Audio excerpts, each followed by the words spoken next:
Let's continue.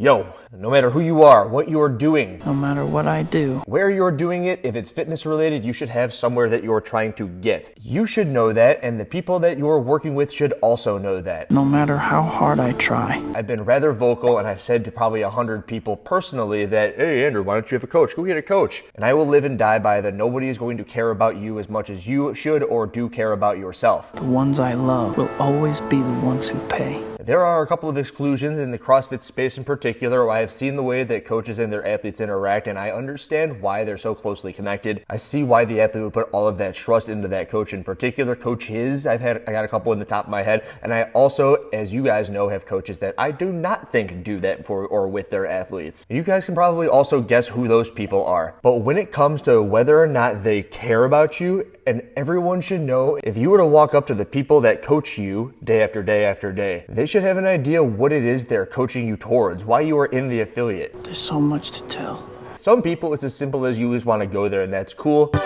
Maybe you get 0.5% fitter every single year, and that's what you're there for. And if that's your goal, then cool.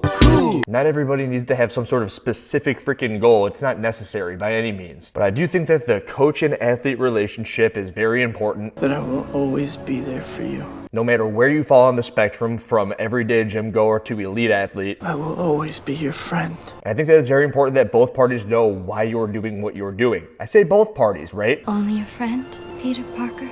The coach needs to know, but the athlete, individual, needs to know as well. That's all I have to give. You'd be shocked at how many times one or the other or both have no idea what the they're doing. They're just like running around like chickens with their heads cut off. Rewind to 2017. Some crap was going on at my affiliate, and I write down on the whiteboard in big green letters, what is your why? I did that to reaffirm that I knew why a handful of people were doing what they were doing as they were doing it. If what they wrote on the board lined up with the stuff that I thought in my head, or maybe we had even spoken about, then we were good to go. We moved forward. But I also did it because I wanted people to write on the board what they thought they were doing things for. Whatever life holds in store for me. Prime examples would be people who were doing high-level competitions and then they'd go and freaking jerk off all weekend. With great power comes great responsibility. They would bring a couple of other people down with them, and it would drive me nuts. You're not only hurting yourself at that point, but you're also hurting other people. The ones I love will always be the ones who pay. It all has to do with the reason that you're being there, at least the reason that you think you're there. Because if you say you're there to be an elite athlete in the space, you gotta do many things to align with yourself with that goal. You sleep right, you eat right, you drink a bunch of water, you don't drink a bunch of alcohol or do any drugs, your training is up to par. And as long as your headspace and your goal align with those things, every single time you do something that detracts from the goal,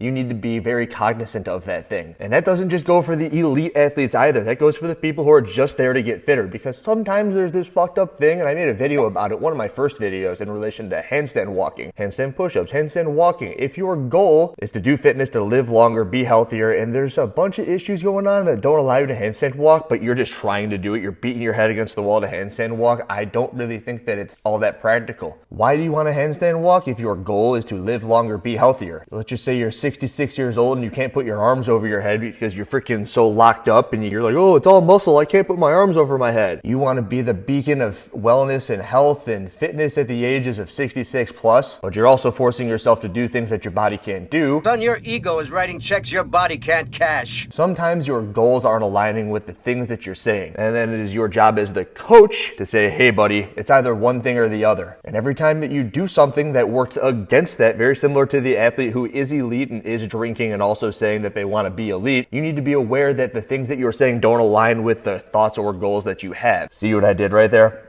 Now, Andrew, how do you do that if you either have a coach or don't have a coach? That brings me to something that was a course back in the 2014-2016 time period, maybe even a little bit longer, maybe a little bit earlier, but it was the CrossFit Competitors course. Right now, CrossFit has all of these courses, specialty courses, CrossFit level 1, 2, 3, and 4, of course, CrossFit Kids, CrossFit Gymnastics, CrossFit Weightlifting, CrossFit Aerobic Capacity. Some of these are done online, but back in the day, I remember they had the CrossFit Endurance course. They had CrossFit Mobility, with Kelly Starrett. They had CrossFit football with John Wellborn. But part of the CrossFit competitors course was something that I would refer to people to say, hey, this is what you need to be looking at if you think your goals are what they are. Now, while I have referred a bunch of people to this list, I've never myself done it. I've looked at it and said, okay, check. But essentially it is a what is your weakness and where do you need to prioritize what you are doing if you want to be an elite or a high level competitor in this CrossFit space. I'll put a link in the description where you can click on it, go download the PDF and look at the entire thing because it is really cool, and I'm only going to touch on a couple of things, but there is an athlete questionnaire, and very much like the what is your why that I put on the whiteboard in 2017,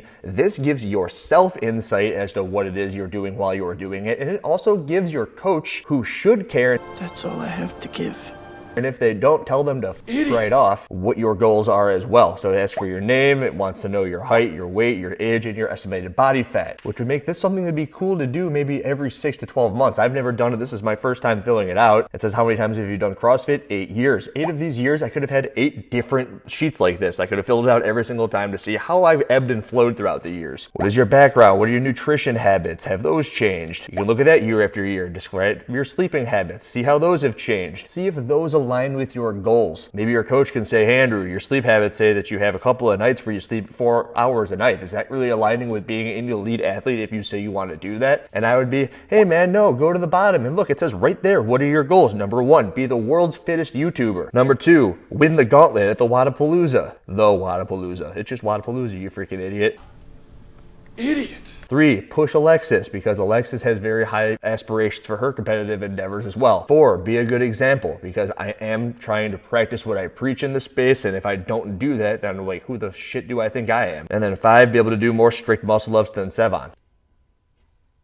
Right above the goals section, it says, what are your perceived strengths and weaknesses? This is where you can see whether or not the person's completely full of shit with what they want to do, and if they really know where they're at. And we'll talk more about that later, but you can see that I have listed that my strengths are upper body pulling, lower body pulling, anything 0 to 6 minutes in duration. My weaknesses are overhead pressing, high volume squatting, and distance running. You'll also see that I have listed that I don't work, because this isn't work. And I don't consider working with my clients work either. I don't have any kids. My workout partner is Alexis, who I am basically married to. And then we get to the part where you can tie together everything in that section to the other stuff, which is, here are some weightlifting benchmarks, here are some gymnastics benchmarks. It has for the men and the women a 10, a 5, and a 1. And what you want to do with this is you want to look at that page previous and see if how you have set yourself up for you or your coach to see align with what you have actually in numbers. It becomes binary, a 0 or a 1. Are you good enough or are you not good enough? So I look up and down the list. I plugged in every single one of my weightlifting metrics, and what I did is I circled the things that are very outside of the others. So you'll see that there are 10s, there are 9s. There are also a couple of 6s and 7s. The 6s and 7s are the press has a 6, the push jerk and the split jerk has a 7, and the clean and jerk has a 7. Out of 10, that is. 10 being the best and 1 being the worst. And when I go and I look over at what are my perceived strengths and weaknesses, my weaknesses are overhead pressing and overhead positions in general. So Andrew, who never has the coach, very much understands that his overhead position is dog shit. Let's continue to the gymnastics benchmarks. You look up and down the list, you'll see that there's a lot of 10s, which is really freaking weird, but then you also see that there's a 6 at max strict handstand push-ups and a 7 at caping handstand push-ups, and there's also a 7 at 100 pistols for time. Go back to what are your weaknesses, and you see high volume squatting, which is kind of 100 pistols for time, and you also see upper body pressing yet again. But when you look at the strengths, upper body pulling, huge strength of mine. Max muscle ups, bar, strict pull-ups, chest to bar, whatever the hell. And oddly enough, while I can't press overhead, I can handstand walk. But this is just all stuff that you can use to see if you know where you're at, and maybe your coach can know where you're at. Or maybe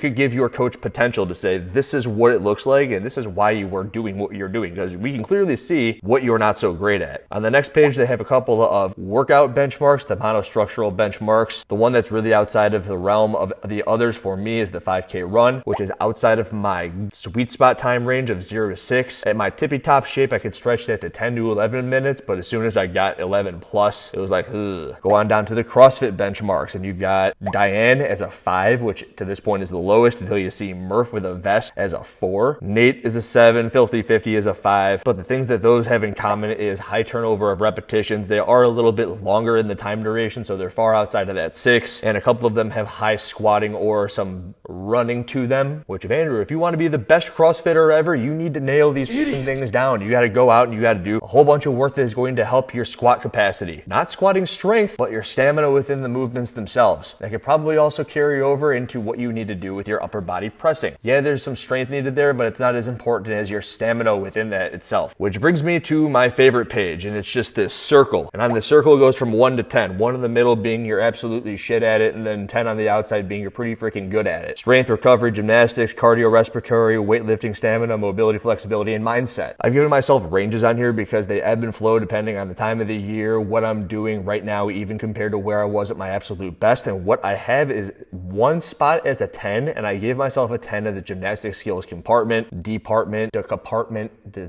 department. My lowest reference range is the cardiorespiratory endurance. At times, or depending on the workout, that shows up a little bit better than in other times or in other workouts. But something that I think would be very interesting to me is if I did have a coach, how would they fill this thing out? Andrew, does what we see of you correlate with what you see of yourself? So if there is one drawback to having never really had a coach work with me one-on-one, I'd be like, hey, here's all this stuff. What do you think? Is that what you think? You think? But from my perspective, looking at this, along with what I got as my goals right now, which is to be the world's fittest YouTuber and to do really well in the Gauntlet Wadapalooza, which I'm gonna sign up for. See you in Miami. Brings it all back full circle to the beginning of this. If you are somebody who has a handful of athletes that might be driving you a little nuts, have them fill this thing out. It might give them a little bit of insight into themselves, so if they were doing something that doesn't align with those goals, you can point them towards this and say, actions speak louder than words. You wrote this down. These are the words, but your actions don't align with the words that you wrote on this paper. If you're 66 years old and your name is Decap Aluminum and you want to promote health, wellness, and everything like that for the people of a certain age group, and then the words coming out of your mouth are everything against the promotion of health and wellness, you need to look at this piece of paper and ask yourself if what you're doing really aligns with that. And maybe you could get a coach that would tell you the same thing. It should be binary at that point. Either you are or you are not. But what the f do I know? I'm the 31-year-old who doesn't know shit about fuck. I don't know shit about fuck. Andrew Hiller, out.